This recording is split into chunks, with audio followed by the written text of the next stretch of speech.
सायंकाळ आपण बाबासाहेबांना समर्पित करीत आहोत. त्यांच्याबद्दलची कृतज्ञता आपण व्यक्त करत आहोत. त्याचबरोबर संगीताच्या माध्यमातून आपण त्यांना मानवंदना देत आहोत. याचा खरोखरच मला अतिशय आनंद होतो आहे. आपण प्रबोधन पण होणार आहे, त्याचबरोबर बाबासाहेबांबद्दलची आपली जी काही कृतज्ञता आहे, श्रद्धा आहे, ती सुद्धा आपण संगीताच्या माध्यमातून व्यक्त करणार आहोत. अगदी सुरुवातच अतिशय सुंदर अशा गीतांनी झालेली आहे. खरं म्हणजे मी सुद्धा फार उत्सुक आहे आपला हा जो संच लाभलेला आहे त्यांना ऐकण्यासाठी. अर्थातच बाबासाहेबांचा स्मृतिदिनाचा कार्यक्रम पूर्वसंध्येला आपण घेत आहोत. केवळ नागपूर इथेच नाही, महाराष्ट्रातच नाही, भारतातच नाही, तर अगदी जगात बाबासाहेबांना आज लोक आठवण करीत आहेत. बाबासाहेबांबद्दलची आपली श्रद्धा भावना व्यक्त करीत आहेत. आपण सुद्धा बाबासाहेबांबद्दल असलेली आपली श्रद्धा, त्यांच्याबद्दलची जी काही कृतज्ञता आहे ती डिसेंबर महिना जेव्हा येतो तेव्हा व्यक्त करीत असतो. अशा प्रसंगी मी आपणाशी काही बाबासाहेबांबद्दल बोलणार आहे. अर्थातच जसं मी सांगितलं की डिसेंबर महिना आला की बाबासाहेबांची स्मृती सर्वच जण त्यांच्याबद्दल चिंतन करतात, मनन करतात. आपण सुद्धा करीत आहोत. आणि आज मी हा विचार करत होतो की आपण बाबासाहेबांबद्दल विचार करत असताना विशेषतः नागपूर सर्व जगामध्ये प्रसिद्ध आहे. त्याचं विशेष कारण म्हणजे बाबासाहेबांनी ज्याला आपण धम्मक्रांती म्हणतो अशी मोठी क्रांती या नगरीमध्येच घडवलेली आहे. आणि या नगरीमध्ये हा कार्यक्रम होतो आहे. आणि विशेष म्हणजे जे आपण नागपूरकर आहोत त्याचा नेहमीच आपणाला अभिमान वाटलेला आहे. आणि म्हणूनच मला असं वाटतं की बाबासाहेबांच्या जीवनाचा अतिशय मोठा कळस, त्यांच्या जीवनातला अतिशय श्रेष्ठ अशा प्रकारचं जर कुठलं कार्य असेल तर ते म्हणजे बाबासाहेबांनी आपल्याला बुद्ध धर्माचा मार्ग दिलेला आहे. आणि त्याच्याबद्दलच आजच्या दिवशी मी आपणाशी बोलणार आहे. अर्थातच बाबासाहेबांबद्दल जर बोलायला गेलं तर अनेक गोष्टी बोलता येतील, परंतु विशेष म्हणजे मला असं वाटतं की त्यांच्या जीवनाबद्दल आज थोडंसं आपण बोलूया. संपूर्ण जीवनाबद्दल बोलणं शक्यच नाही, परंतु विशेष म्हणजे जसं माझे मित्र मला सांगत होते, आता माझा परिचय करून देत होते आणि त्यांनी सांगितलं की युवक असतानापासून चळवळीमध्ये मी कार्य करतो आहे. विशेष म्हणजे बाबासाहेबांच्या जीवनातल्या एका घटनेचा माझ्या मनावर खूप मोठा परिणाम झाला जेव्हा मी त्यांचं चरित्र वाचत होतो. आणि विशेष म्हणजे ते चरित्र वाचल्यावर खरोखरच बाबासाहेबांची जी तळमळ होती, बाबासाहेबांची जी काही करुणा होती, त्या करुणेचा प्रत्यय त्या एका प्रसंगातून आलेला आहे. आणि त्या प्रसंगाबद्दल मी थोडक्यात आपल्याशी बोलणार आहे. आता आपल्या सर्वांना माहिती आहे की बाबासाहेबांनी विलायतेत जाऊन अतिशय उच्च अशा प्रकारचं शिक्षण घेतलं आणि बडोदा सरकारकडनं त्यांना शिष्यवृत्ती मिळाली. आणि एक करार झाला होता की जेव्हा त्यांचं शिक्षण पूर्ण होईल तर बाबासाहेबांनी बडोदा सरकार इथं त्यांची सेवा द्यावी. ठरल्याप्रमाणे बाबासाहेब उच्च शिक्षण घेऊन आलेत. उच्च शिक्षणाची फार गरज आहे हे त्यांना माहिती होतं. त्यांना हे ठाऊक होतं की त्यांचं जीवन या देशामध्ये तथाकथित जे काही अस्पृश्य गणल्या जातात, ज्यांना या समाजामध्ये माणूस म्हणून जगण्याचा हक्क नाही, अशा लोकांसाठी लढा द्यायचा, अशा लोकांसाठी कार्य करायचं हे स्पष्टच होतं. परंतु मात्र जेव्हा बडोदा सरकारमध्ये ते रुजू झाले आणि त्यावेळी जे काही घडलं त्याचा बाबासाहेबांच्या मनावर मोठा परिणाम झाला. त्या घटनेबद्दल मी परत आपणाला थोडंसं सांगणार आहे. आता बाबासाहेबांना तशा प्रकारे ती अट मान्य करावी लागली कारण त्यांना उच्च शिक्षणाची गरज होती. आणि मग बडोदा सरकार इथं ते रुजू झाले. आणि काय झालं मग, अतिशय मोठ्या पदावर रुजू झालेले बाबासाहेब तिथे साधा शिपाई सुद्धा फाईल त्यांच्या टेबलावर फेकून देत असे, कारण अस्पृश्य समाजातून आलेला हा युवक होता. एवढंच नव्हे, त्यांना हे सांगण्यात आलं की तुम्ही सार्वजनिक जे पाणी इथं ठेवलेलं आहे सर्वांसाठी, तिथलं पाणी तुम्ही पिऊ शकत नाही, तुम्ही स्वतःचं तुमचं वेगळं पाणी घेऊन या. मात्र बाबासाहेब त्यांनी ठणकावून सांगितलं की असं मी काय करणार नाही, जर हवं असेल तर तुम्ही तुमचं पाणी घेऊन या. मात्र समस्या इथं संपल्या नाही. त्या बडोदा शहरामध्ये बाबासाहेबांना राहण्यासाठी कोणी खोली सुद्धा दिली नाही. जे काही लोक होते जे स्वतःला पुरोगामी विचारांचे मानत असत, त्यांनी सुद्धा अनेक बहाणे केले. बायकोला आवडणार नाहीत, आईला आवडणार नाहीत, आणि सरते शेवटी नाईलाज म्हणून बाबासाहेबांना एका पारशांच्या धर्मशाळेत जावं लागलं. आणि मग काय झालं, नाव बदलवून त्यांना तिथं राहावं लागलं. आणि कुठून तरी त्या पारशांना कळलं की ह्या आमच्या धर्मशाळेमध्ये हा जो युवक इथं राहतो आहे तो अस्पृश्य आहे. आणि त्या पारशांना अतिशय राग आला आणि अतिशय रागामध्ये लाठ्या काठ्या घेऊन बाबासाहेबांच्या खोलीवर ते आले. आणि मग तात्काळ त्यांना तिथून निघून जाण्यासाठी सांगितलं. त्यांचं सामान बाहेर काढलं. बाबासाहेबांच्या शब्दात सांगायचं म्हणजे ते म्हणतात की त्यावेळेस जर मी प्रसंगावधान ठेवलं नसतं तर कदाचित तो प्रसंग माझ्या जीवावर बेतला असता. आणि मग त्यांचं सर्व सामान बाहेर काढलं आणि बाबासाहेबांनी मग ठरवलं की आता बडोद्यात राहण्यात काही अर्थ नाही, मुंबईला परत गेलं पाहिजे. आणि परत जात असताना त्यांची ट्रेन फार उशिरा होती. आणि मग जवळच्याच एका बागेमध्ये ते गेले. ज्यांना बडोदा शहर माहिती असेल त्यांना माहिती असेल की सयाजी बाग म्हणून एक मोठी बाग आहे. आणि त्या बागेच्या अत्यंत निर्जन अशा ठिकाणी त्या बागेच्या अगदी एका कोपऱ्यामध्ये एका वडाच्या झाडाखाली ते बसलेत आणि अश्रू ढाळू लागलेत. हा विचार करून कारण मी हा भीमराव रामजी आंबेडकर माझं नाव या देशातच नाही तर जगात माझी ख्याती आहे. उच्च विद्या विभाषित म्हणून माझी गणना होते. एवढं असून सुद्धा या देशामध्ये माझी जर अशी अवस्था असेल, माझा असा अपमान होत असेल, तर मग माझे बांधव जे झोपड्यांमध्ये राहतात, ज्यांच्याकडे नेसायला कपडे नाहीत, खायला पुरेसं अन्न नाही, अशा लोकांची काय अवस्था असेल याचा विचार करून ते अश्रू ढाळत होते. स्वतःसाठी नाही रडलेत, हा विचार करून रडलेत की माझे बांधव कसे राहत असतील. परंतु बंधू आणि भगिनींनो, महापुरुष केवळ रडत नाही, त्याच वेळेस त्यांनी एक प्रतिज्ञा केली. बघा काय प्रतिज्ञा होती. जर मी माझ्या लोकांचा उद्धार करू शकलो नाही तर मी स्वतःला गोळी झाडून स्वतःची जीवन यात्रा संपवेन. आणि बंधू आणि भगिनींनो, विचार करा, अत्यंत तरुण बाबासाहेब, मोठं शिक्षण घेऊन ते विलायतीतून परत आले. अनेक प्रकारचे स्वप्न ते रंगवू शकले असते, परंतु मात्र बाबासाहेबांची करुणा एवढी मोठी होती, त्यांनी स्वतः जे काही अनुभवलं ते विचार करून त्यांचं काळीज पिळवटून निघालं की माझे हे लोक कसे राहत असतील. आणि त्याच वेळेस त्यांनी एक प्रतिज्ञा केली.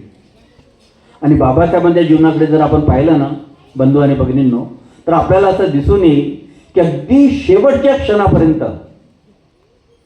त्यांचं महापरिनिर्वाण झालं त्या रात्री सुद्धा ते बुद्ध आणि त्याच्या धम्माची प्रस्तावना त्यांनी लिहून काढली.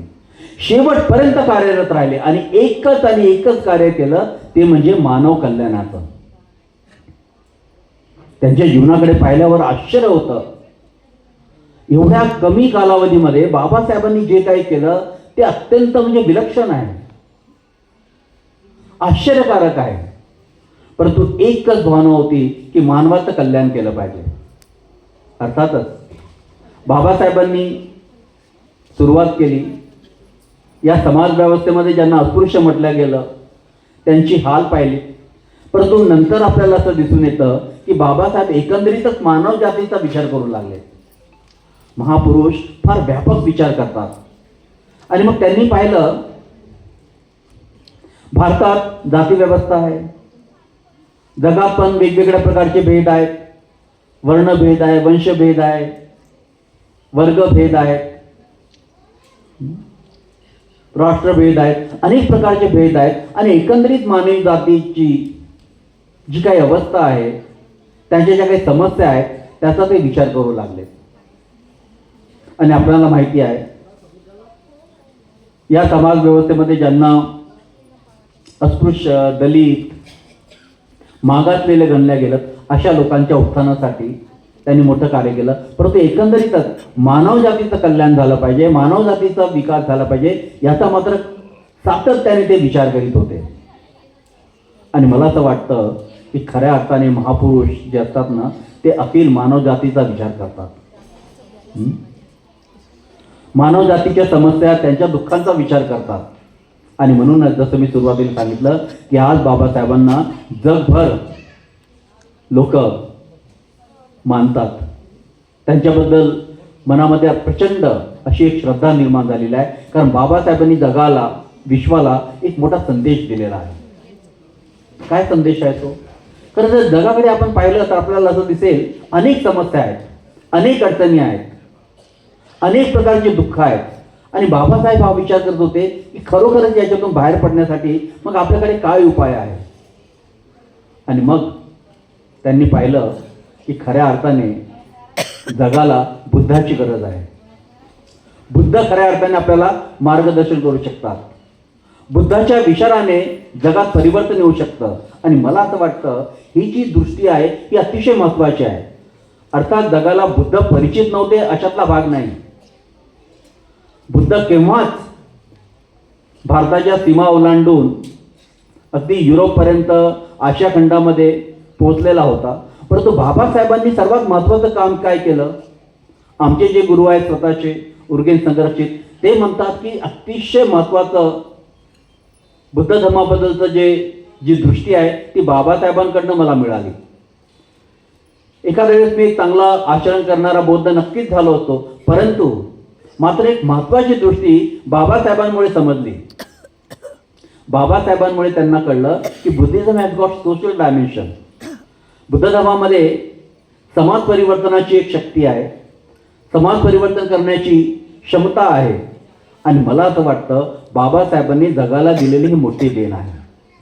बुद्धाच्या विचारामुळे जग बदलू शकतं. आणि मला सांगताना आनंद होत आहे, आता मात्र लोक गंभीरपणे बुद्ध धर्माकडे या दृष्टिकोनातून सुद्धा पाहत आहेत.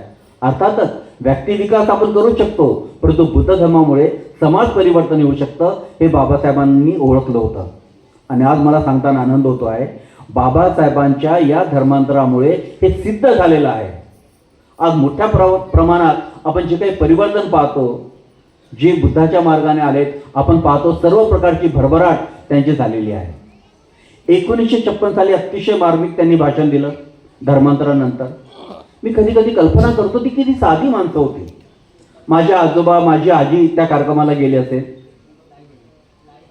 गेले होते अर्थातच. त्यांना काही कळत नव्हतं, परंतु मात्र त्यांना हे समजत होतं की बाबासाहेब आपल्याला योग्य मार्ग दाखवत आहेत.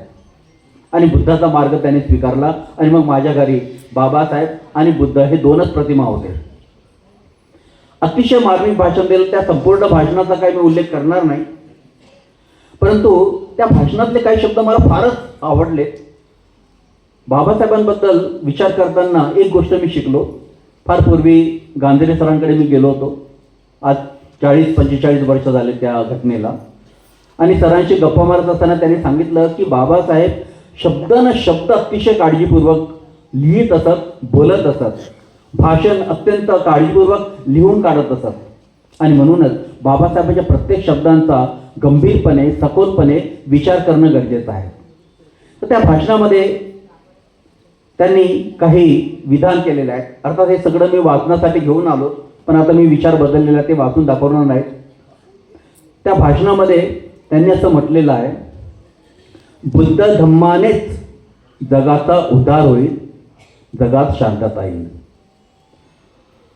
काय म्हटलं त्यांनी? धर्मांतराचा कार्यक्रम आहे, आपण बोलत आहोत, परंतु बाबासाहेब जगाचा विचार करतायत हे आपल्या लक्षात येईल. बुद्ध धम्मानेच जगाचा उद्धार होईल. आता काही वेळेस मी त्याचा इंग्रजी अनुवाद वाचतो. इंग्लंडमध्ये पण बोलत असताना मी त्यांना सांगितलं की मला ते अनुवाद आवडत नाही. अनुवाद असं केलं जातं, Buddhism can change the world. हे बरोबर अनुवाद नाही आहे. बुद्ध धम्मानेच जगाचा उद्धार होईल याचा अर्थ असा होतो, only Buddhism can change the world. आता बाबासाहेब म्हणायचं म्हणून म्हटले नाही. आपणा सर्वांना चांगलं माहिती आहे की बाबासाहेबांना समाजकारण खूप चांगल्या प्रकारे ठाऊक होतं. किंबहुना आपल्या सर्वांना माहिती आहे की अनेक प्रकारचं कार्य त्यांनी केलेलं आहे, ज्याचं महत्त्व आहे. परंतु बाबासाहेब असं म्हटले का की समाजकारण केल्याने जगाचं परिवर्तन होईल? नाही म्हटले. बाबासाहेब असं म्हटलेत का की शिक्षणाने समाजाचं परिवर्तन होईल? ते स्वतः उच्च विद्याविभूषित होते. शिक्षणाचं महत्त्व त्यांना माहिती होतं. शिक्षण हे वाघिणीचं दूध आहे हे त्यांनी आपल्याला शिकवलं होतं. परंतु जेव्हा समाज परिवर्तनाचा प्रश्न येतो तेव्हा मात्र ते असं म्हणत नाही. बुद्ध धम्माने परिवर्तन होईल असं ते सांगतात. शिक्षणाचं महत्त्व माहितीच आहे त्यांना, ठाऊक आहे. केवळ आर्थिक संपन्नता झाली म्हणजे समाज परिवर्तन होतं, जगाचं परिवर्तन होतं हे त्यांनीच नाही सांगितलं. अर्थशास्त्राच्या मोठ्या पदव्या त्यांच्याकडे होत्या. त्यांच्या विचारातून रिझर्व्ह बँक जन्माला आली. प्रॉब्लेम ऑफ रुपीज नावाचा जगप्रसिद्ध मोठा ग्रंथ त्यांनी लिहिला. असं असताना सुद्धा आर्थिक प्रगती झाली म्हणजे जगाचं परिवर्तन होतं असं बाबासाहेब नाही म्हटले. कायद्याचं त्यांना चांगलं ज्ञान होतं. कायदा निर्माण झाला तर जगामध्ये परिवर्तन होतं असं सुद्धा म्हटलं नाही. बाबासाहेबांनी स्वतः या देशाचं संविधान निर्माण केलेलं आहे, घटना निर्माण केलेली आहे. परंतु केवळ कायद्याने समाजाचं परिवर्तन होतं असं बाबासाहेब नाही म्हटले. तर बाबासाहेब काय म्हटले? Only Buddhism can change the world. केवळ बुद्ध धम्मानेच जगाचं परिवर्तन होईल. आणि बंधू आणि भगिनींनो, याचा खरंच आपण गंभीर विचार केला पाहिजे. बाबासाहेब एकंदरीत मानवाचा विकास कशामध्ये आहे, खऱ्या अर्थाने माणूस सुखी कसा होऊ शकतो, खऱ्या अर्थाने माणसाची भरभराट कशी होऊ शकते याचा ते सातत्याने विचार करत होते. आणि मग सरते शेवटी त्यांना हे पटलं की खऱ्या अर्थाने जर मानवाचा विकास व्हायचा असेल, समाजाचा विकास व्हायचा असेल तर मग आपल्याला बुद्ध धर्माची कास धरावी लागेल, बुद्धाचा मार्ग निवडावा लागेल. मग बाबासाहेबांना असं का वाटलं? मग असं बुद्ध धर्माचं काय विशेष त्यांना जाणवलं? त्यांच्या शब्दात मी सांगू इच्छितो. ते म्हणतात की माणसाच्या जीवनामध्ये त्याच्या विकासासाठी, उत्कर्षासाठी धर्माची गरज आहे. परंतु कुठलाही धर्म हा मानवाच्या विकासासाठी उपयुक्त ठरेलच असं म्हणता येत नाही. तर तो असा धर्म असला पाहिजे जो खऱ्या अर्थाने माणसाचा विकास करेल. आणि त्यांनी स्वतः मग 4 असे मापदंड सांगितलेले आहेत आणि त्या मापदंडाबद्दल मी आज तुमच्याशी थोडक्यात हितगुज करणार आहे. पहिली गोष्ट त्यांनी सांगितली की धर्म अतिशय जर महत्त्वाचा असेल माणसाच्या विकासासाठी, समाजाच्या विकासासाठी, तर 4 महत्त्वाच्या बाबी त्यांनी सांगितल्या. तर पहिली बाब ते सांगतात की कुठलाही समाज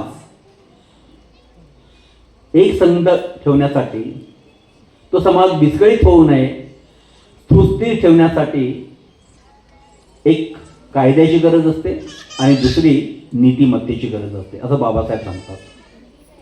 परंतु कायदा जो असतो ना, हा अल्पसंख्य लोकांसाठी, काही लोकांसाठी जे कायद्याचं उल्लंघन करतात किंवा शिस्तीत वागत नाहीत अशा लोकांना नियंत्रण करण्यासाठी कायद्याची गरज असते. मात्र त्या समाजामध्ये बहुसंख्य लोकांचं जे नियमन आहे ते नीतिमत्तेने झालं पाहिजे.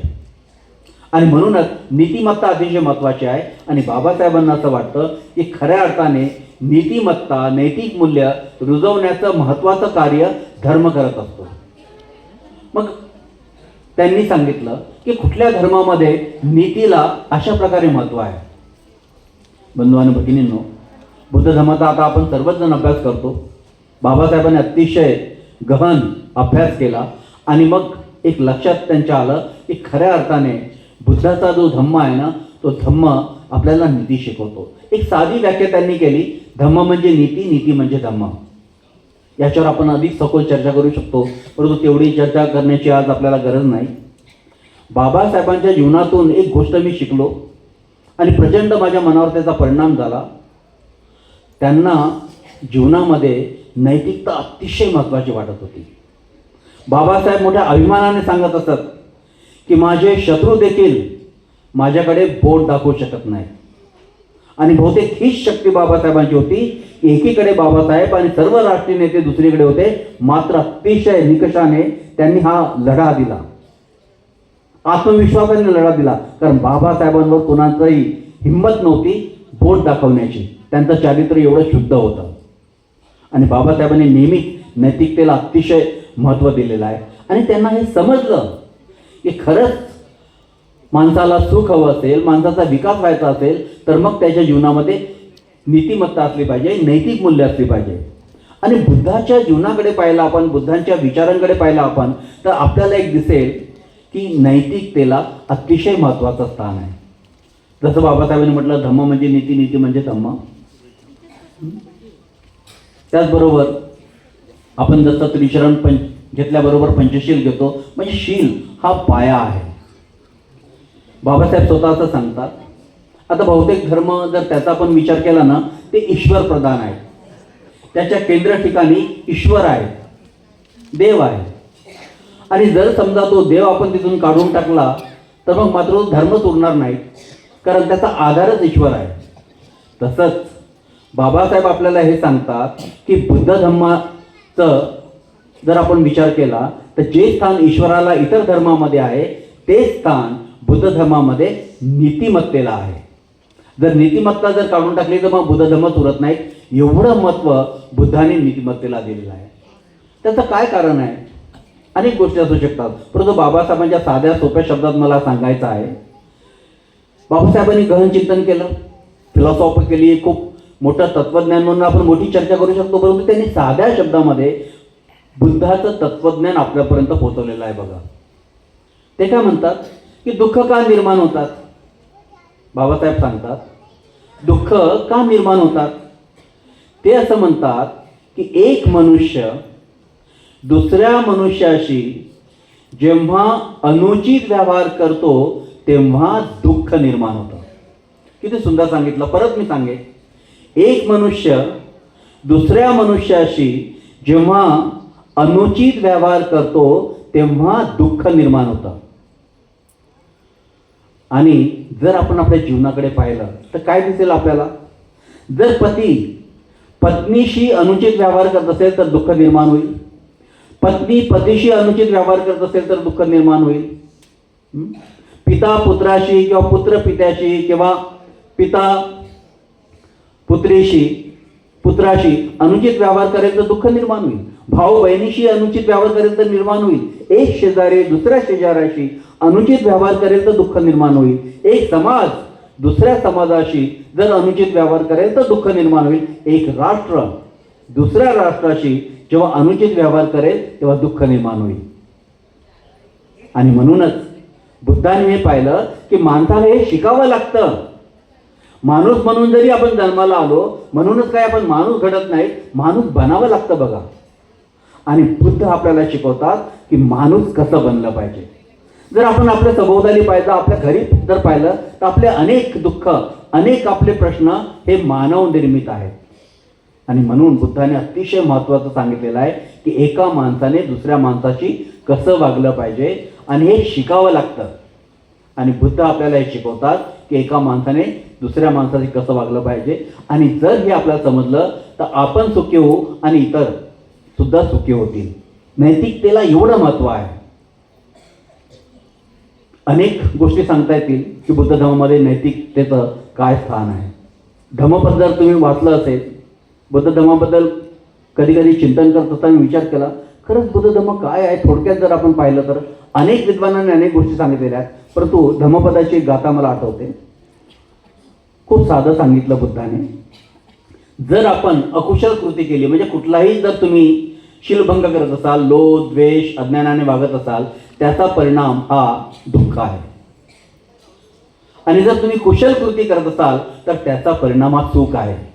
तुम्ही बौद्ध असा किंवा नसा, परंतु कोणीही तुम्ही असाल त्याला हे लागू पडतं. आणि बुद्धाने जे काय सांगितलं, जगातला कोणीही माणूस त्याला नाकारू शकत नाही. आणि म्हणून बुद्धाने हे पाहिलं की नीतिमत्ता पाहिजे. कायद्याचं काय असतं, आपण काही लोकांना थोडासा नियंत्रित करू शकतो, परंतु बहुसंख्य समाजातील लोक मात्र नीतिमत्तेनेच नियंत्रित असले पाहिजे, नीतिमत्तेवर चालणारे असले पाहिजे. किती तुरुंग काढणार. आपण पाहिलेलं आहे, कायदा निर्माण होतो, कायद्यातून पळवाट पण काढणारे लोक असतातच. केवळ मोठं शिक्षण घेतलं म्हणूनच कोणी नीतिमत्तेचं आचरण करतं अशातला भाग नाही. तर नीतिमत्ता रुजवणारा विचार पाहिजे, धर्म पाहिजे. आणि बाबासाहेबांनी पाहिलं की खऱ्या अर्थाने या जगात बुद्ध आपल्याला शिकवतात की कशा प्रकारे माणूस म्हणून आपलं जीवन आपण घडवलं पाहिजे, नीतिमत्ता त्याच्यामध्ये असली पाहिजे. तर हा पहिला मुद्दा. आणि बाबासाहेबांनी पाहिलं की खऱ्या अर्थाने बुद्ध आपणास हे शिकवतात. दुसरी गोष्ट ते सांगतात की जो काही धर्म आपण स्वीकारणार असू तो विज्ञानाशी सुसंगत असला पाहिजे, विसंगत असता कामा नये. जर तो विसंगत असेल तर मग मात्र त्याचा हसू होईल आणि तो विडंबनाचा विषय होईल. जगात आपण पाहिलं विज्ञानाची भरभराट झाली, अनेक प्रकारचे शोध लागले, अनेक प्रकारे लोकांना नवीन सत्य कळायला लागले आणि त्याचा एक परिणाम आपण पाहतो की जग झपाट्याने बदलत चाललेलं आहे. अर्थातच ईश्वरप्रधान अशा धर्माला मोठा धक्का पोचलेला आहे. आणि आता मी बऱ्याचदा जेव्हा युरोपमध्ये जातो, इंग्लंडमध्ये जातो, तर मी पाहतो की मोठ्या प्रमाणात लोक धर्म विरहित आहेत. कारण ह्या सगळ्या गोष्टींवर त्यांचा विश्वास बसत नाही, मात्र बुद्ध धर्माकडे मोठ्या आशेने पाहतात. का? कारण बुद्ध धर्म हा कुठेतरी बुद्धीला पटणार आहे. कुठेतरी आपल्याला असं वाटतं की बुद्ध हे सांगतात हे पटण्यासारखं आहे.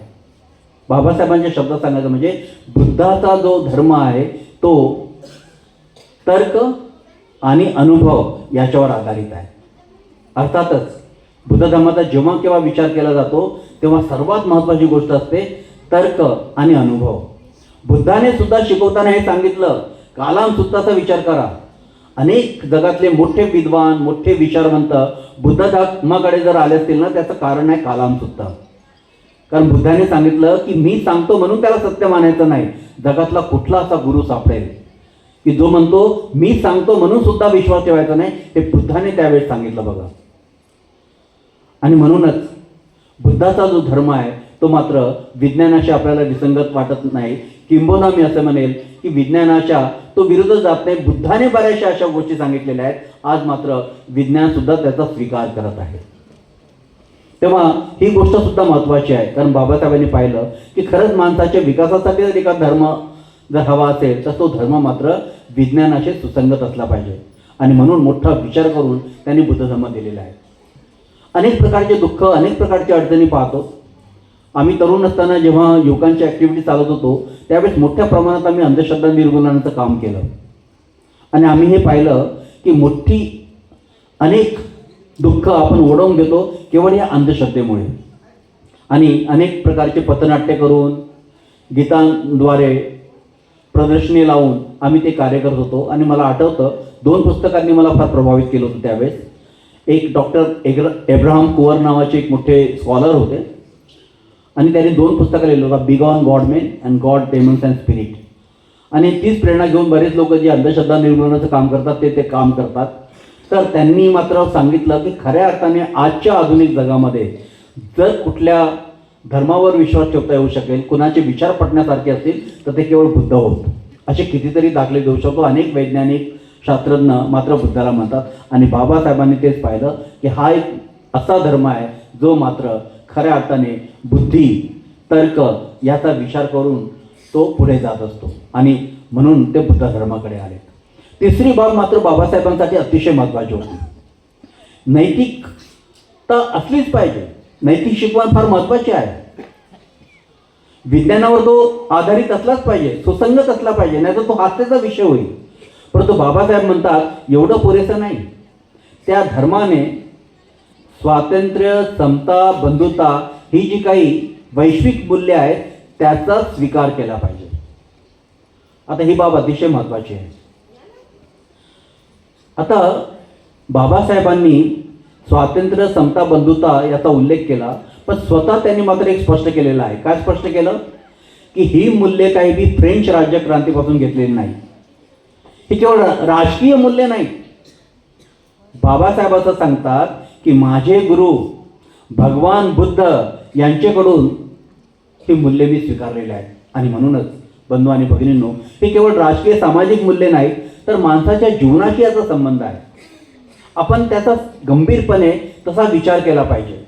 आणि बाबासाहेबांकडे जर तुम्ही पाहिलं ना, त्यांची भाषणं जर तुम्ही वाचली, लेख तुम्ही वाचलेत, तर तुम्हाला असं जाणवेल की सातत्याने बाबासाहेब स्वातंत्र्य, समता, बंधुता या मूल्यांचा ते उल्लेख करतात.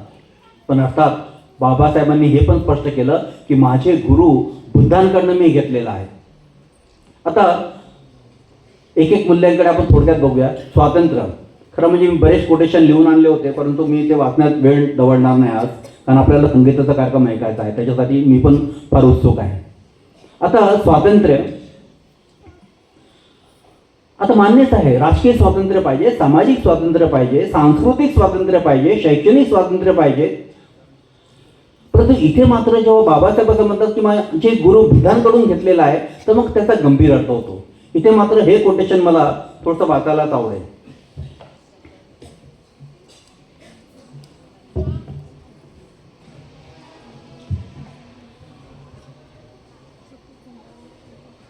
बाबासाहेबांच्या शब्दात मी वाचतो, स्वातंत्र्याबद्दल ते काय म्हणतात. मानसिक स्वातंत्र्य हेच नाही, मानसिक स्वातंत्र्य हेच खरे स्वातंत्र्य आहे. ज्याचे मन स्वतंत्र नाही तो मोकळा असून गुलाम आहे. ज्याचे मन स्वतंत्र नाही तो जरी कैदी नसला तरी तो तुरुंगात आहे. ज्याचे मन स्वतंत्र नाही तो जिवंत असून मेला आहे. मनाचे स्वातंत्र्य ही जिवंतपणाची साक्ष आहे. परंतु मानसिक स्वातंत्र्य कोणाला आहे असे म्हणता येईल? जो आपली बुद्धी जागृत ठेवून आपले हक्क काय, आपले अधिकार काय व आपले कर्तव्य काय याची जाणीव करून घेतो त्याला मी स्वतंत्र म्हणतो. जो परिस्थितीचा दास झाला नाही, जो परिस्थितीला आपल्या कयात आणण्यास सिद्ध असतो तो माणूस स्वतंत्र आहे असे मी म्हणतो. जो रूढीच्या स्वाधीन झाला नाही, जो गतानुगतिक बनला नाही, ज्याच्या विचारांची ज्योत भिजली नाही तो स्वतंत्र आहे असे मी म्हणतो. जो पराधीन झाला नाही, जो दुसऱ्याच्या शिकवणीने वागत नाही, जो कार्यकारण भाव ध्यानात घेतल्याशिवाय कशावर विश्वास ठेवत नाही, जो आपल्या हक्कांचा अपहार केला असता त्याच्या रक्षणार्थ दक्ष असतो, जो प्रतिकूल लोकमताला घाबरून जात नाही, दुसऱ्याच्या हातचे बाहुले न होण्याची बुद्धी स्वाभिमान ज्याला आहे तोच माणूस स्वतंत्र आहे असे मी समजतो. जो आपल्या आयुष्याचे ध्येय व आपल्या आयुष्याचे व्यय दुसऱ्याने घालून दिलेल्या आज्ञेप्रमाणे ठरवित नाही, जो आपल्या बुद्धीनुसार आपल्या आयुष्याचे ध्येय काय असावे व आपले आयुष्य कोणत्या कार्यात व कशा रीतीने व्यतीत करावे हे आपण ठरवितो, सारांश जो सर्वस्वी स्वाधीन आहे तोच माणूस स्वतंत्र आहे असे मी समजतो. बाबासाहेब स्वातंत्र्याबद्दल बोलत आहेत, पण विशेष मला तुम्हाला सांगायचं आहे, हे बाबासाहेबांनी 1936 साली सांगितलं बघा. मुक्ती कोण पते असं त्या भाषणाचं शीर्षक आहे. धर्मांतर का अशा प्रकारे शीर्षक काही वेळेस दिल्या जातं. त्याच्यात बाबासाहेब सांगतात त्यावेळेस आपला समाज कसा होता, परंतु त्यांनी अधिक भर कशावर दिलेला आहे, मनाचं स्वातंत्र्य. बंधू आणि भगिनीनो, एखाद्या वेळेस आपल्याकडे खूप मोठं शिक्षण असू शकतं, संपत्ती असू शकते, पद प्रतिष्ठा असू शकते, सत्ता असू शकते, म्हणूनच आपलं मन स्वतंत्र आहे असं म्हणता येत नाही. बुद्धाने पण हे ओळखलं. खरं म्हणजे बुद्धाच्या धर्मांतर जर आपण चाललो तर सर्वात मोठी जी क्रांती होते ना, ती क्रांती ही होते की मानसिक गुलामगिरीमधून आपण मुक्त होतो. सर्वात खतरनाक, सर्वात मोठी जर कुठली गुलामी असेल ना तर ती मानसिक गुलामी आहे. मेंटल स्लेव्हरी ही खऱ्या अर्थाने बुद्धाच्या विचारातून आपण घालवू शकतो. आणि बाबासाहेबांनी पाहिलं की आपली मोठी समस्या आहे मानसिक गुलामगिरीची. कधी कधी आपल्या लक्षात येत नाहीत. वर्षानुवर्षे अनेक वर्षांपासून आपल्यात जे काही संस्कार झालेले आहेत आजही मात्र त्या जुन्या रूढी परंपरा चाली रीती त्याच्या आपण कुठेतरी गुलाम झालेलो आहोत. जुन्या संस्कृतीचे, जुन्या धर्माचे अजूनही गुलाम आपण झालेलो आहोत. बुद्ध धर्म मात्र या गुलामीमधून आपल्याला बाहेर काढत असतं. मेंटल स्लेव्हरी हा सर्वात मोठा प्रॉब्लेम आहे. मात्र बुद्धाचा धम्म जेव्हा आपण त्याच्या संपर्कात येतो तेव्हा हे खऱ्या अर्थाने स्वातंत्र्य मिळतं आणि बुद्ध आपल्याला ते शिकवतात. बऱ्याचदा पाश्चिमात्य जगामध्ये लोक आम्हाला विचारतात की बुद्धाच्या धम्मामुळे लोकांमध्ये मोठं परिवर्तन येतं तर काय होतं. आम्ही त्यांना हे सांगतो की महत्त्वाची गोष्ट ही घडते की मानसिक जी काही गुलामी आहे त्याच्यातून आपण बाहेर पडतो. याच्याबद्दल खूप काही सांगता येईल. आता माझ्या मित्राने माझा उल्लेख केला की मी कुठंतरी झोपडपट्टीतून आलो. आपण सर्वच जण आलेलो आहोत. आपल्या आईवडील तरी आलेले आहेत किमान, कारण 50 वर्षा आधीचा जर काळ पाहिला तर आपण सर्वच जण आपले पूर्वजांकडे पाहिलं तर विश्वास बसत नाहीत त्यावेळेस ते कसे जगत होते. मला आठवतं मी 10वी पास झालो आणि 11वी जाण्यात त्याचा मोठा आनंद होता. कशासाठी आनंद होता? कारण मला स्कॉलरशिप मिळणार होती. मला कळलं होतं. त्याचा खूप मोठा आनंद. तो आनंद का होता की मला असं वाटलं की आता मी एक टेबल घेऊ शकतो, एक खुर्ची घेऊ शकतो आणि मला हवी असलेल्या पुस्तका घेऊ शकतो, डिक्शनरी घेऊ शकतो. आणि स्कॉलरशिप मिळाल्याबरोबर मी ते घेऊन आलो तर मला अजूनही आठवतं, माझ्या आजोबा डोक्यावर त्याने हात मारला आणि काय म्हटले, हा तो त्याला ब्राह्मण समजतो काय म्हणे. कारण त्याला असं वाटलं की हे आपलं काम नाही आहे, ही मानसिक गुलामी आहे. कितीतरी उदाहरण मी देऊ शकतो. तर बुद्ध खऱ्या अर्थाने काय करतात, आपल्याला या मानसिक गुलामगिरीतून बाहेर काढतात. स्वातंत्र्य त्याचं नाव आहे. परंतु बुद्ध धर्माकडे जर अजून सखोल पाहिलं आपण तर आपण अजून एक गुलाम असतो, आध्यात्मिक दृष्टिकोनातून जर आपण पाहिलं तर. परंतु आज त्या सर्व गोष्टींवर मला बोलता येणार नाही, मी वेळेतच बोलायचा प्रयत्न करणार आहे.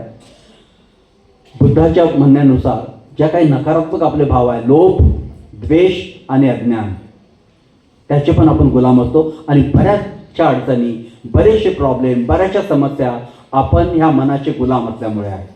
आणि खऱ्या अर्थाने स्वातंत्र्य याला म्हणतात. समता, समतेबद्दल काय म्हणायचं. बाबासाहेबांना हा शब्द खूप प्रिय होता. किंबहुना मी असं म्हणेल की या देशात, भारत देशात त्यांचं एक स्वप्न होतं या देशासाठी, जातीविहीन समाज व्यवस्था निर्माण करण्याचं. अहोरात्र त्यांनी या समाजामध्ये, या देशामध्ये समता प्रस्थापित व्हावी याच्यासाठी प्रयत्न केलेला आहे. समता त्यांना फार प्रिय होती. आणि समतेबद्दल बोलताना ते या लेखामध्येच म्हणतात, बुद्ध आणि त्याच्या धर्माचं भवितव्य. समता जेव्हा मी बोलतो तेव्हा त्याचं म्हणतात की स्त्री पुरुष समानता ही सुद्धा या समतेबद्दल पण मी बोलतो. आणि खऱ्या अर्थाने बुद्धाने 2500 वर्षापूर्वी स्त्री पुरुष समानतेचा पुरस्कार केलेला आहे. पहिल्यांदा बुद्ध धर्मामध्ये स्त्री गुरु होऊ शकली अगदी बुद्ध हयात असताना. ही फार मोठी क्रांती आहे, जगात फार मोठी क्रांती आहे. तर समता बाबासाहेबांसाठी अतिशय प्रिय होता. जेव्हा धर्मांतर झालं, आपणाला माहिती असेल 22 प्रतिज्ञा दिल्या. बाबासाहेबांना कदाचित ताहूल लागली असेल की माझं जीवन आता अधिक काळ नाही आहे. आणि म्हणूनच त्यांना मोठी काळजी लागून होती. आणि त्यांनी आपल्याला जबाबदारी दिली. काय जबाबदारी दिली? 9वी आणि 10वी प्रतिज्ञा तुम्ही आठवा. पहिली प्रतिज्ञा त्यांनी दिली, सर्व मनुष्य मात्र समान आहेत असं मी मानतो. बाबासाहेबांनी आपल्याला असं सांगितलं, अरे बाबांनो, इतरांचं जाऊ द्या, त्यांचं जे असेल त्यांचं राहू द्या, पण किमान तुम्ही बौद्ध होत आहात, तुम्ही हे समजून घ्या. काय समजून घ्या? सर्व मनुष्य मात्र समान आहेत. त्यांना हे जाणवलं. जातीची पाळेमुळे एवढे सखोल रुजलेली आहेत बंधू आणि भगिनींनो, ज्याची आपण कल्पना करू शकत नाही. फार पूर्वी एक सेमिनार मी अटेंड केला होता, आमच्या संघाद्वारेच होता. आणि संघातले बरेचसे वेगवेगळ्या बॅकग्राऊंडचे लोक, कारण संघामध्ये सगळ्या बॅकग्राऊंडवरून लोक आहेत आणि वेगवेगळ्या राज्यातून काही धर्मचारी होते, काही ज्येष्ठ धर्मचारी होते, काही पाश्चिमात्य धर्मचारी होते. आणि एक आमचा विषय होता शरणगमन आणि जातीय संस्कार, going for refuge and caste conditioning. अनेक लोकांनी काही पेपर सादर केले, मी पण एक पेपर सादर केला होता. त्यात एक आमची जी वक्ता होती ती सांगत होती, इंग्लिशमध्ये तिने सांगितलं आधी, caste which you cannot cast off, जात जी नाही जात. आम्ही हसलो, परंतु गंभीर मुद्दा आहे. जात अशी काही चिकटली आहे की ती आपली सुटतच नाही. बाबासाहेबांचं हे स्वप्न होतं की किमान आपण जर बौद्ध झालो तर आपल्याला समजेल, अरे बाबा, माणूस माणूस असतो केवळ. ॲनिहिलेशन ऑफ कास्ट मध्ये बाबासाहेब असं म्हणतात, caste is a notion of mind. ही केवळ एक मनाची संकल्पना आहे. किमान बुद्धाने समजलं पाहिजे. बाबासाहेबांनी प्रतिज्ञा आपल्याला दिली, पण एवढंच नाही, पुढची प्रतिज्ञा ते आपल्याला देतात, मी समता प्रस्थापित करण्याचा प्रयत्न करेन. एवढी मोठी जबाबदारी त्यांनी दिली, कारण समता हे बाबासाहेबांना अतिशय प्रिय होतं. समाजाचा मी जेव्हा विचार करतो, अनेक वर्ष मी कार्यकर्ता म्हणून कार्य करत होतो. समाजाच्या अनेक वेगवेगळ्या लोकांशी माझा संपर्क आला, नेत्यांशी संपर्क आला, कार्यकर्त्यांशी आला, छोटे मोठे जे विहार समित्या आहेत त्यांची संपर्क आला. सांगताना मला थोडंसं वाईट वाटतं, लाजही वाटते, पण सांगायला हरकत नाही. त्यावेळेस मी जे काय अनुभवलं होतं ते भयंकर होतं. एका वसाहतीमध्ये 4 बुद्ध विहारे होती, तर आनंद व्हायला पाहिजे ना. अरे बापरे, काय आपली श्रद्धा आहे ना. एका विहारामुळे कामच चालत नाही आपलं. एक विहार अपुरं पडतं, म्हणून 4 विहार आहेत. नंतर लक्षात आली की तसं नाही आहे. मग मला असं वाटलं की प्रत्येकाला पद प्रतिष्ठा हवी असते, प्रत्येकाला अध्यक्ष व्हायचं असते, सचिव व्हायचं असते, म्हणून कदाचित 4 झाले असतील. तसंही नव्हतं. वेगवेगळ्या उपजातीचे विहार तयार झाले होते. कारण उपजा ही खूप डीप रुजलेली आहे. आणि जिथं उपजाती नसतात ना, कारण पूर्ण महाराष्ट्रात मी फिरतो, भारतातल्या वेगवेगळ्या राज्यांमध्ये जातो, तिथं प्रांतवाद असतो. आणि बाबासाहेबांनी हेच पाहिलं की किती लहान लहान याच्यामुळे आपण विभाजित झालेलो आहोत.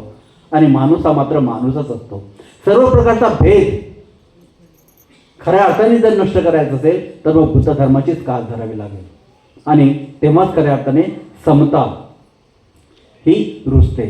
आपण जरी बौद्ध झालो तरी सुद्धा कधी कधी आपण स्त्रीला गुलाम समजतो, नुसतं भोग वस्तू समजतो. मात्र खऱ्या अर्थाने बुद्धाचा हा विचार असूच शकत नाही.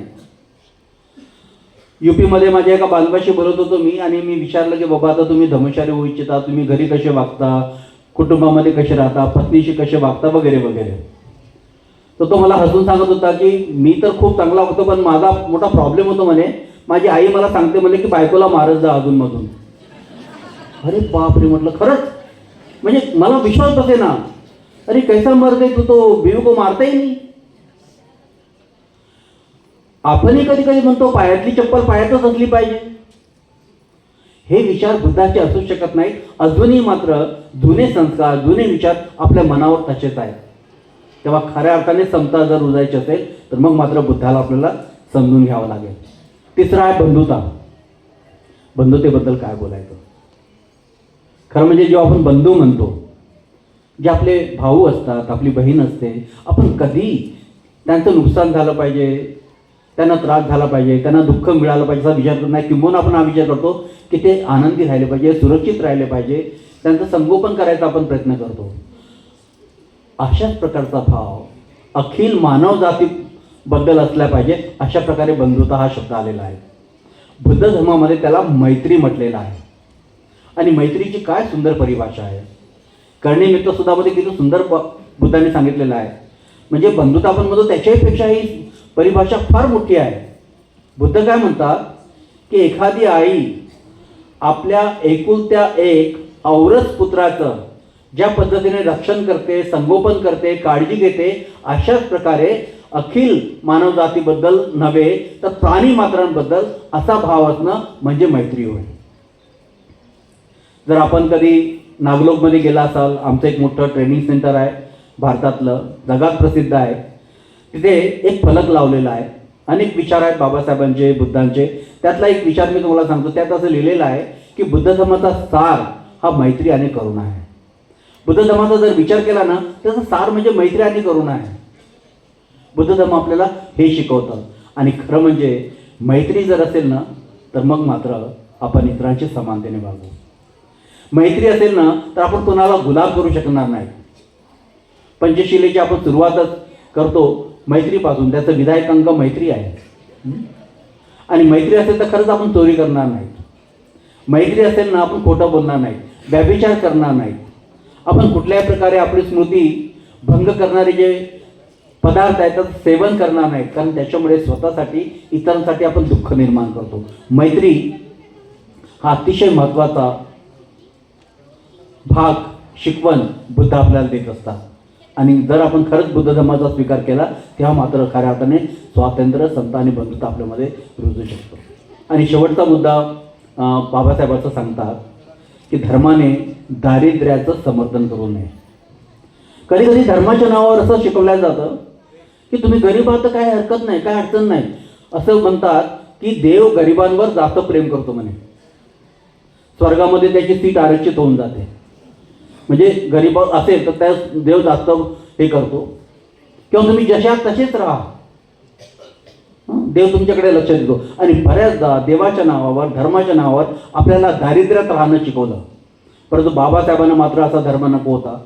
त्यांचं कोटेशनच मी वाचणार होतो, पण आता मला वेळ जास्त दौडायचा नाही. ते काय म्हणतात की कधीही दारिद्र्याचं समर्थन होऊ शकत नाही. जर आर्थिक संपन्नता नसेल तर मग अपराध वाढतात, अनेक प्रकारच्या अडचणी येतात. उलट पक्षी बाबासाहेब असं म्हणतात की आपण अधिक आपली भरभराट केली पाहिजे.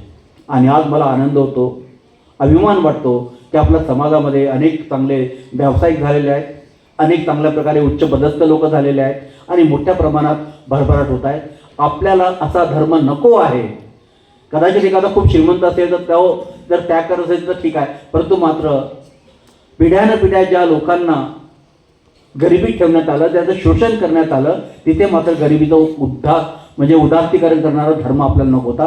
बाबासाहेब याबद्दल फार स्पष्ट होते. उलट पक्षी तर आम्ही हे म्हणू की आपण अधिक भरभराट झाली पाहिजे, अधिक आपण पुढं गेलो पाहिजे, आपल्याला असा धर्म पाहिजे. आणि बाबासाहेबांनी म्हणून आपल्यासाठी बुद्ध धर्माचा स्वीकार केलेला आहे, निवड केलेली आहे. हा जो लेख आहे त्याचा शेवट करताना बाबासाहेबांनी एक विधान केलेलं आहे बघा. बस त्याच्याबद्दल थोडक्यात बोलून मी थांबणार आहे. अगदी त्या लेखाचा त्यांनी शेवट केला. पूर्ण लेखच अतिशय मार्मिक आहे. बुद्ध धर्माचा प्रचार प्रसार कसा केला पाहिजे ते पण सांगितलेलं आहे, पण त्याच्याबद्दल मी आज बोलणार नाही. पण शेवट त्यांनी कुठं केला, अगदी शेवटचं वाक्य त्या लेखामधलं, बुद्ध धर्माचा प्रचार प्रसार ही खरी मानव सेवा होय. बाबासाहेबांचा हा प्रचंड विश्वास होता. महाबोधी पत्रिका जी अनागरी धर्मपालाने स्थापन केली होती, 2500 वर्ष पूर्ण होत आहेत त्याचा तो विशेष अंक होता.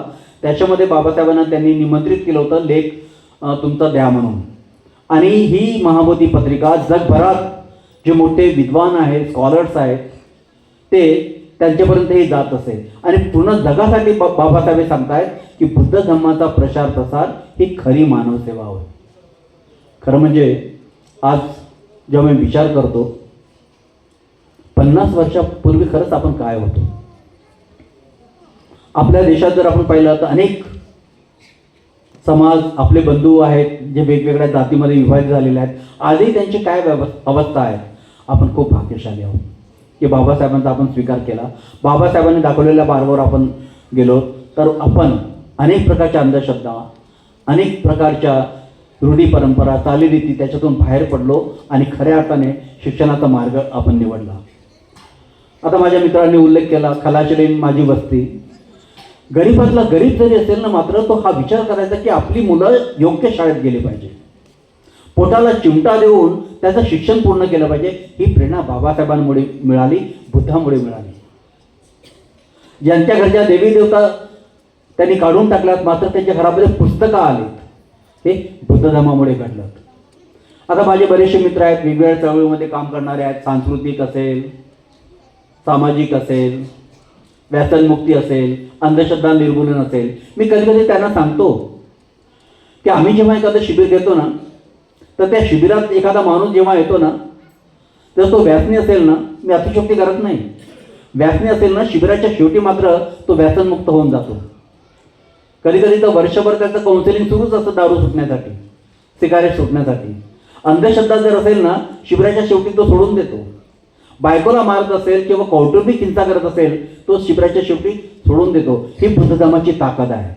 आणि बाबासाहेबांचा हा विश्वास आहे की खऱ्या अर्थाने खरी मानव सेवा जर काही करायची असेल तर मग मात्र बुद्ध धर्माचा प्रचार आणि प्रसार झाला पाहिजे. अर्थातच बुद्ध धर्म हा जर आपला बेस असेल तर मग आपलं राजकीय कार्य असो, सामाजिक कार्य असो, शैक्षणिक कार्य असो, सांस्कृतिक कार्य असो किंवा आर्थिक विकासाची कार्य असो, हे अतिशय चांगले होतील जर त्याचा बेस हा धर्म असेल. आणि म्हणूनच बाबासाहेबांनी आपल्याला हे सांगितलेलं आहे की खऱ्या अर्थाने ही मानव सेवा आहे. एवढंच नव्हे, बाबासाहेबांचं स्वप्न होतं माझं उर्वरित आयुष्य मात्र मी बुद्ध धर्माच्या प्रचारा प्रसारासाठी लावणार आहे. तेव्हा बंधू आणि भगिनींनो, बाबासाहेबांचं खूप मोठं जीवन आहे. एका प्रवचनात ते मांडताच येणार नाही. शेकडो ग्रंथ निर्माण झालेले आहेत, आपल्याला त्याचा अभ्यास करावा लागणार आहे. परंतु मात्र बाबासाहेबांच्या जीवनाचा अतिशय उच्च बिंदू म्हणजे त्यांनी दाखवलेला बुद्धाचा मार्ग होय. त्याचा आपण गंभीर विचार केला पाहिजे. एक आनंदाची बाब मला सांगायची आहे. आता मात्र मोठ्या प्रमाणात देशात अनेक ठिकाणाहून लोक बुद्ध धर्माकडे वळत आहेत. आपली मात्र मोठी जबाबदारी आहे. आपल्या नागपूरकरांची मात्र मोठी जबाबदारी आहे. त्यांना हे दिसलं पाहिजे की या धर्मक्रांतीचा आमच्यावर किती मोठा परिणाम झालेला आहे. जाता जाता बाबासाहेबांचं एक विधान मी सांगून आपली रजा घेणार आहे. बाबासाहेब, आपणाला माहिती आहे की अनेक पाश्चिमात्य जे मोठे लेखक आहेत, विचारवंत आहेत, तत्त्वज्ञ आहेत, त्याचा गाढा अभ्यास केला. अनेक प्रकारची जी समाज परिवर्तन झाली त्याचा गाढा अभ्यास केला आणि सरते शेवटी बुद्धाकडे ते आले. असंच त्याने एक इटलीचे मला वाटतं मॅजिनी असतील कदाचित, ते मोठा विचारवंत होता, राजकारणी होता, तत्त्वज्ञ होता.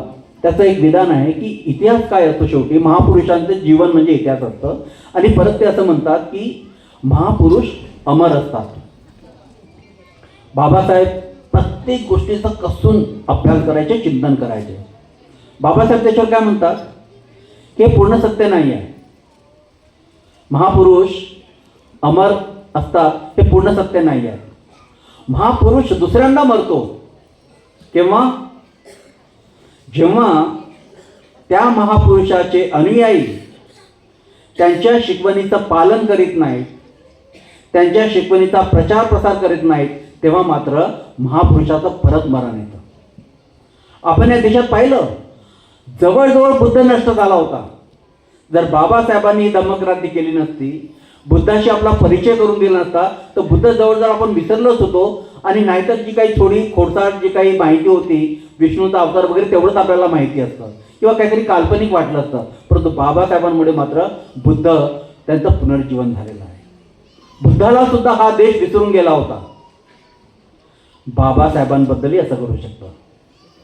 त्यांचा स्मृतिदिन साजरा करीत असताना गंभीरपणे आपल्याला हा विचार करावा लागेल. आपल्या सर्वांचं मोठं कर्तव्य आहे की बाबासाहेबांचे विचार कसे जिवंत राहतील. मी शाळेत शिकत असताना माझ्या एक शिक्षकाने गोष्ट सांगितली होती. त्यांचा अनुभव म्हणून तो सांगितला, कुठल्या ग्रंथात तो नमूद आहे का मला माहिती नाही, पण ते सांगत होते की जेव्हा केव्हा बाबासाहेब नागपूरमध्ये येत असेल तर ते रामदास पेठ हा धर्मपेठचा जो एरिया आहे तिथले एक पत्रकार होते मोठे, त्यांच्या घरी थांबत असत. आणि जवळच आपल्या वस्त्या आहेत बघा, इमामवाडा, रामबाग आणि जाटात रोडी वगैरे बऱ्याचशा आपल्या वस्त्या आहेत. आणि केवळ बाबासाहेबांना पाहण्यासाठी म्हणून लोक मोठी गर्दी करत असतात, केवळ त्यांचं दर्शन व्हावं म्हणून. काय श्रद्धा होती लोकांची. आणि जसं बाबासाहेब बाहेर येत असत, बाबासाहेबांच्या नावाने मोठ्या मोठ्या घोषणा देत असत, बाबासाहेबांचा विजय असो वगैरे. परंतु काहीचं मात्र तेवढ्यावरच काही मन भागत नव्हतं. तसे धावत जाऊन बाबासाहेबांच्या पाया पडायचा प्रयत्न करत असत. परंतु बाबासाहेब त्यांना दूर सारून लगेच लगबगीने कारमध्ये शिरत असत आणि कार सुरू करायला सांगत असत. त्यांचा जो मित्र होता, पत्रकार अर्थात ब्राह्मण मित्र होता, त्याला मोठं आश्चर्य वाटायचं. ते त्यांना वाटायचं की काय, पण बाबासाहेबांपुढे बोलायची हिंमत नव्हती. हिंमत करून ते बोलले, बाबासाहेब एक बोलू का? हां बोला ना म्हणे. बाबासाहेब तिथे पुस्तक वाचत आहेत कारमध्ये. मला म्हणजे थोडं फार वाईट वाटतं म्हणे, म्हणजे बाबासाहेब बघा म्हणे तुमच्या लोकांची किती श्रद्धा म्हणे तुमच्यावर, आणि अगदी म्हणे तुम्हाला देवासारखं पाहतात. तसंच त्यांनी पुस्तक बंद केलं. अतिशय गंभीर झाले आणि काय म्हटलेत माहीत आहे, याचीच मला काळजी वाटते. उद्या माझे लोक माझा देव तर करून टाकणार नाही ना. देव केल्यामुळे काय होतं माहित आहे, बस मग तुम्ही पूजा करा, फुलं घाला, हार घाला, मात्र विचार विसरून जातो माणूस. आणि एखादा विचार संपवायचा असेल तर मग मात्र त्याचा देव करून टाका. आपण ही काळजी घेतली पाहिजे. आणि बाबासाहेबांचे विचार कसे जिवंत राहतील, लोकांपर्यंत कसे जातील याचा विचार केला पाहिजे. आणि मोठी काळजी मला एक वाटते, नवीन पिढीपर्यंत कसे पोहोचतील. कारण जुन्या पिढीने बरंचसं भोगलेलं आहे, पाहिलेलं आहे. नवीन पिढीला काही समजत नाही. शाळा कॉलेजमधूनही शिक्षण मिळणार नाही, प्रसार माध्यमं त्यांच्या हातामध्ये आहेत. तेव्हा आपली मोठी जबाबदारी आहे की बाबासाहेबांचे विचार जिवंत राहतील, त्याचा आपण आचरण करू शकलो पाहिजे. आणि त्याचबरोबर बाबासाहेब इतरांपर्यंत पोहोचवलं पाहिजे. असं जर आपण करू शकलो तर खऱ्या अर्थाने मला असं वाटतं बाबासाहेबांना ही मानवंदना ठरेल, बाबासाहेबांप्रतीची खरी आपली श्रद्धांजली ठरेल. आजच्या ह्या प्रसंगी मला आपल्या ह्या स्मृती संध्या आयोजन करणाऱ्या समितीने आपणाशी हितगुज करण्याची संधी दिली. त्याचबरोबर आपण फार छान आता संगीताचा एक लाभ घेणार आहोत. तर अशा प्रकारचा कार्यक्रम आयोजित केल्याबद्दल त्यांना मी धन्यवाद देतो आणि आपली सर्वांची रजा घेतो. जय भीम, नमो बुद्धाय.